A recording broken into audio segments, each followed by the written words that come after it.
कक्षा 10 में सामाजिक विज्ञान अर्थशास्त्र, इसमें पाठ 4 वैश्वीकरण और भारतीय अर्थव्यवस्था, ये पाठ का नाम है। इसमें क्वेश्चन आंसर कराए जा रहे हैं। क्वेश्चन 7वां और 8वां कराया जा रहा है। इसमें पहला 7वां क्वेश्चन है, व्यापार और निवेश नीतियों का उदारीकरण वैश्वीकरण प्रक्रिया में कैसे सहायता पहुंचाता है। इसके उत्तर को समझिए। इसमें जो हमारे देशों में जो व्यापार होता था, इसमें आज दुनिया के कोई भी देश आके यहाँ व्यापार कर रहे हैं या हमारे देश के व्यापारी दूसरे देशों में जाके व्यापार कर रहे हैं, तो इसमें सबसे अहम भूमिका ये रही कि इसमें जो उदारीकरण किया गया, व्यापार और निवेश नीतियों के लिए जो उदारीकरण किया गया है, वो उदारीकरण के द्वारा आज दुनिया के किसी भी देश के जो कंपनियां हैं व्यापार करने के लिए एक दूसरे देशों में जा रही हैं, उनको अब अवरोध जो होते थे वो कम कर दिए गए हैं या हटा दिए गए हैं कम, तो उससे उनको विभिन्न देशों में जाके व्यापार या उत्पादन करने की छूट मिल गई है। वो वहाँ जाके उत्पादन कर रहे हैं, वहाँ के अपने बाज़ारों को बढ़ा रहे हैं। इससे पूरी दुनिया एक एकीकरण इसमें हो रहा है। विभिन्न देशों के बीच इसमें परस्पर संबंध अच्छे हो रहे हैं और तीव्र एकीकरण की प्रक्रिया है, जिससे आज दुनिया में विश्व के एक देश से दूसरे देश के का आपस में निकट आना हो रहा है, निवेश प्रक्रिया बढ़ रही है। अतः इसको ऐसे समझ लीजिए कि विभिन्न देशों के बीच परस्पर संबंध तीव्र एकीकरण की जो प्रक्रिया ही वैश्वीकरण है, जो विदेशी निवेश और व्यापार के जरिए ही संभव है।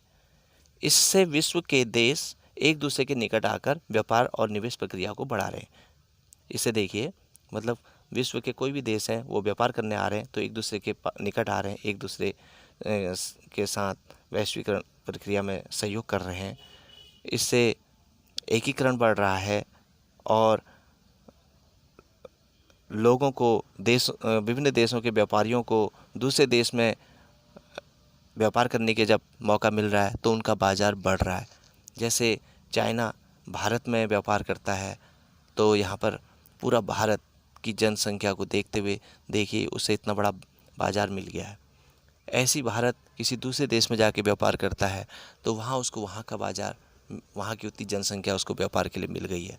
तो यही एकीकरण है, यही सहायता पहुँच रही है ये व्यापार और निवेश नीतियों के उदारीकरण से।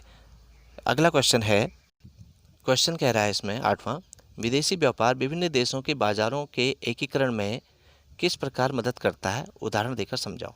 तो उत्तर देखिए, इसमें पहले क्वेश्चन को समझ लीजिए। विदेशी व्यापार विभिन्न देशों के बाजार में एकीकरण किस प्रकार मदद करता है, इसको उदाहरण में समझाना है। तो देखिए, अब वह दौर है जब उत्पादक केवल अपने देश के बाज़ार में ही नहीं बल्कि विश्व के अन्य देशों के बाज़ार में भी प्रतियोगिता करता है। यानी हमारे देश में अगर कोई कंपनी आती है, यहाँ पर कोई कारोबार करती है और हम एक ग्राहक हैं और हम उस कंपनी का सामान देखते हैं, अगर हमें वो पसंद नहीं आता तो हम दूसरी कंपनी की उसी सामान को देखते हैं।